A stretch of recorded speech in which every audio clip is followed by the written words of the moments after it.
I had to go to Walmart this morning, and pick up a few things. I got some bread, and I got some of these pizzas to have one days I don't want to cook, and I wanted some butter pecan ice cream. I got some hot dogs. I got some hot dog buns, and about 10 pounds of sugar. That way Christmas coming up, I'll have a lot of cooking to do. And I needed some toothpaste. And I'm going to make a Christmas tree skirt, quilt it.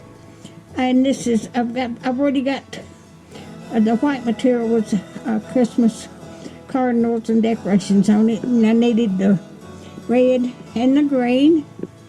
So this is what I got today. If y'all like my videos, just like, share, and subscribe, and hit that little bell when you want to be notified when I got another video coming out. Thank y'all so much for watching.